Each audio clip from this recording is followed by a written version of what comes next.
El desarrollo de las naciones latinoamericanas y su política han estado entrelazadas durante mucho tiempo con las Fuerzas Armadas.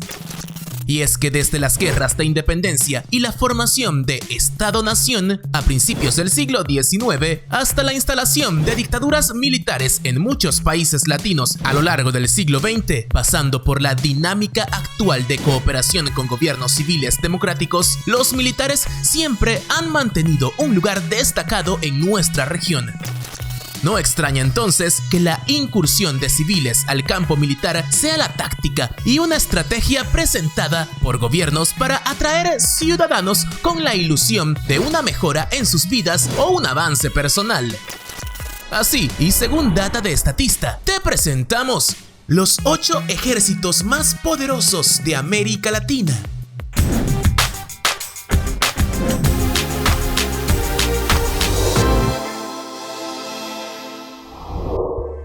La historia militar de Ecuador se remonta a su primer intento de liberarse de España en 1811, destacando como en 1822 estas tropas, junto con otras fuerzas rebeldes, obtuvieron una victoria decisiva sobre el ejército realista español en la batalla de Pichincha.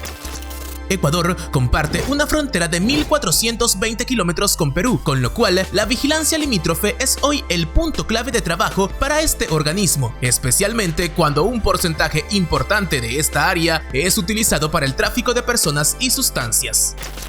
A su vez, y a lo largo de la frontera de 590 kilómetros con su vecina Colombia, Ecuador ha visto tensiones acumuladas debido a una incursión transfronteriza de las fuerzas colombianas contra las guerrillas de las FARC.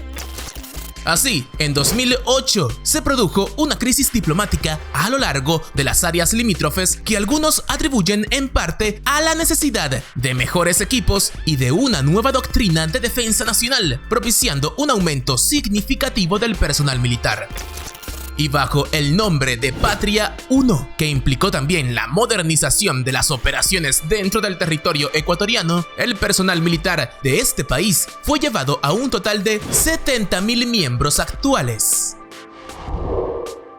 Las Fuerzas Armadas de Chile es la organización militar unificada que comprende el Ejército, la Fuerza Aérea y la Armada de Chile, estando calificadas a nivel regional como el organismo que, en los últimos años y después de varios programas importantes de reequipamiento, se han alzado como una de las Fuerzas Armadas tecnológicamente más avanzadas y profesionales de América Latina. Y es que el Ejército de Chile recibe principalmente equipo de Alemania, Estados Unidos, Brasil, Israel, Francia y España, además de un adiestramiento e instrucción para sus miembros activos que le han convertido en una brigada de muy alto nivel. Y aunque el régimen militar en Chile terminó en 1990, las Fuerzas Armadas conservan una influencia política significativa y un papel destacado en la sociedad, con algunos expresando preocupación acerca de inmiscusión en asuntos que no le corresponden. De cualquier manera, y gracias a las mencionadas reformas estructurales, Chile posee hoy un personal militar estimado en 80.000 miembros. En la Argentina de hoy, sus Fuerzas Armadas están comprometidas mayoritariamente con el mantenimiento de la paz internacional bajo los mandatos de la ONU, la ayuda humanitaria en situaciones de emergencia, la defensa de las fronteras y la presencia continua en la Antártida. Y a diferencia de otras muchas naciones en esta lista, en Argentina, los gobiernos democráticos desde 1983 racionalizaron el presupuesto militar y no aprobaron ninguna compra de equipos a gran escala, limitando así el progreso continuo de su personal. Y es que a nivel histórico se conoce que las fuerzas más antiguas de esta organización son el Ejército y la Armada Argentina, ambos creados en 1810, durante la Guerra de Independencia, mientras que la Fuerza Aérea Argentina se estableció por allá en el año 1945. El ejército argentino, de cualquier forma, jugó un papel crucial en la vida institucional del país durante una serie de golpes de estado que tuvieron lugar en el siglo XX. Actualmente, y a pesar de ese reducido presupuesto militar, el ejército argentino mantiene un total de miembros estimados en 83.000 individuos. Para las Fuerzas Armadas de Perú, su misión principal es salvaguardar la independencia, la soberanía y la integridad territorial del país contra cualquier amenaza, trabajando también en el desarrollo económico y social, así como en tareas de defensa civil.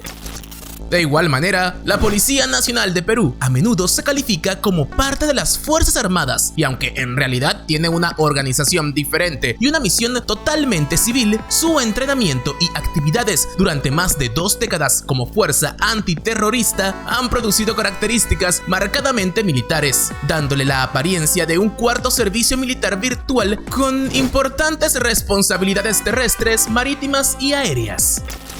Y es que sí, el ejército peruano y su personal, además de cumplir con las actividades mencionadas, ha sobresalido por su participación en la eliminación de grupos terroristas como Sendero Luminoso y otros que abarcan el área de estupefacientes. En general, se reporta que el total de personal que integra el ejército de Perú es de, escucha esto, 95.000 individuos. Durante 2 décadas, la Fuerza Armada Nacional Bolivariana de Venezuela ha estado en el centro del credo revolucionario de la Unión Cívico-Militar en el país. Y es que el expresidente Hugo Chávez aseguró a los militares un mayor papel en la política y la economía, según los términos de la Constitución de 1999, creada por él, imponiendo también la lealtad al chavismo en los cuarteles del ejército, a pesar de que la misma Constitución estipulaba que los militares no deberían abrazar ninguna militancia política. Sí, Chávez consolidó el apoyo de los altos oficiales del gobierno, aumentando constantemente los privilegios de los rangos superiores, y Nicolás Maduro, que asumió el poder en 2013, después de la muerte de Chávez, añadió aún más beneficios, así como un abultamiento del personal militar que convirtió a las Fuerzas Armadas de Venezuela en una de las más grandes de América. Y a pesar de la crisis humanitaria, Venezuela continúa drenando recursos a su poderoso aparato militar y hoy el ejército cuenta con un estimado de 137.500 miembros activos. Vaya cifra. Cuando el presidente mexicano Andrés Manuel López Obrador asumió el cargo, sus principales asesores fueron directos. Y es que el sistema de seguridad de México estaba en ruinas, así le advirtieron. Pues sí, los homicidios alcanzaban niveles récords. Las fuerzas policiales locales estaban infiltradas por grupos criminales. Además, decenas de miles de personas habían sido desaparecidas por la fuerza, concluyendo en un análisis enviado al Congreso que el país había sido transformado en un cementerio. Y López Obrador, un ícono de la izquierda mexicana, fue durante mucho tiempo un crítico de la guerra contra las drogas respaldada por Estados Unidos, alegando que los soldados debían regresar a los cuarteles. Pero ante los niveles más altos de violencia en 60 años, AMLO respondió como lo habían hecho otros, sí, llamando a los militares. Hoy, las Fuerzas Armadas de México han asumido un papel más amplio en los asuntos del país que en cualquier otro momento desde el fin del gobierno liderado por los militares por allá en la década de 1940. Además, se han desplegado un número récord de tropas y oficiales están a cargo de agencias civiles, desde la gestión de puertos hasta la operación de hospitales y la construcción de aeropuertos, con lo cual no extraña que el número total del ejército mexicano sea actualmente unas 250.000 personas. ¿Te impacta esa cifra?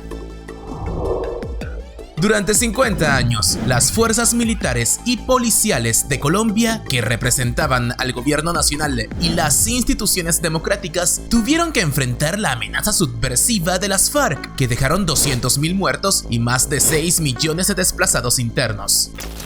Y luego de un complejo proceso de negociaciones, el presidente de la República, Juan Manuel Santos, logró concretar un acuerdo de paz con las FARC que condujo a la desmovilización, desarme y reintegración a la sociedad, con todos esos años de guerra contrasubversiva condicionando la doctrina, las adquisiciones y los miembros de las fuerzas militares y policiales. Y para controlar esos grandes territorios se dio prioridad al personal en lugar del equipo pesado, puesto que la guerra que representaban los rebeldes, que poco a poco se fueron convirtiendo en narcotraficantes y terroristas, era algo real que causaba muertos y heridos a diario.